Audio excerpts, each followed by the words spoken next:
Nationalistes, je pense qu'ils l'ont été, au point de perdre la vie, tout bêtement, le corps trop fait de munitions. L'important c'est de savoir comment tes frères vont te traiter.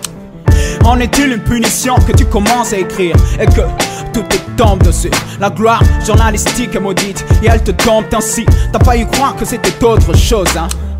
Maintenant t'es déçu, je sais, mais sache qu'ici écrire c'est aller à la guerre. Ta plume sera ton arme et elle ne devrait guère te quitter. Tes pensées seront tes alliés. Prends garde donc à ne guère les avoir petites, sinon ce serait comme des balles de neuf, car en face il y a la lourde artillerie.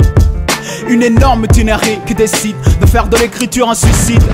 Mais l'amour fera de nous des stupides. Ne savent-ils pas que la mort passionnelle existe depuis des lustres? Que l'écriture, plus t'es la châtie, devient robuste. Mourir pour ses idées et vivre comme un homme.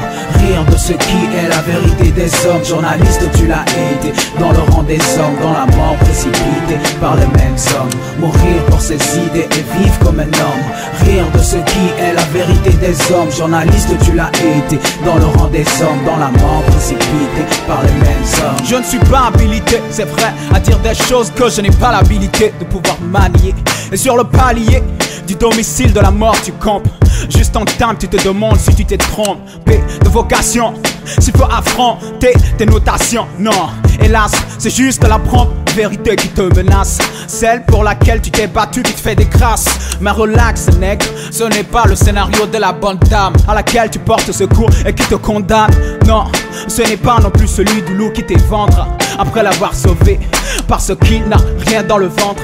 Derrière la vérité, y a ceux qui n'ont pas intérêt à ce qu'on la vérifie, qui font passer d'abord leurs intérêts avant le peuple même quitte à commettre l'irréparable. Journaliste nègre, c'est noble, mais journaliste, c'est dangereux. Mourir pour ses idées et vivre comme un homme. Rire de ce qui est la vérité des hommes. Journaliste, tu l'as été dans le rang des hommes, dans la mort précipitée par les mêmes hommes. Mourir pour ses idées et vivre comme un homme. Rire de ce qui est la vérité des hommes. Journaliste, tu l'as été dans le rang des hommes, dans la mort précipitée. Le vrai soldat, c'est pas celui qui tient l'arme, une kalachnikov et des cartouches qui désarment. L'autre, moins armé mais l'autre qui, avec la plume, fait ressentir les larmes d'un peuple. Le vrai soldat, c'est des idées, pas celui qui participe au meurtre prémédité. Non, le vrai soldat, c'est la parole. Reste homme non corrompu et sans carrosse. Norbert, c'était ton soldat. Jean-Hélène ou Serge Marché, et c'était des soldats valeureux tout comme leurs prédécesseurs. Ils tombent le stylo à la main, sans savoir que s'ils sont faibles de corps, d'esprit, ils seront toujours à tort ou à raison parmi les forts. Et que la force sera toujours une arme des faibles d'esprit qui voient la mort tout comme la faim, qui a pour but de se protéger soi-même et les siens, d'accumuler les biens afin de mettre à l'abri toute sa famille et même ses chiens. À toi la plume étouffée dans l'encrier, au stylo chaque jour qui ne cesse de décrier. L'écho des sans-voix dans la blancheur d'un papier, car indépendant la vérité chemine à pied. Fouillé dans les décombres de ce qui est voilé, étrangler le mensonge à l'aube de nuit étoilée.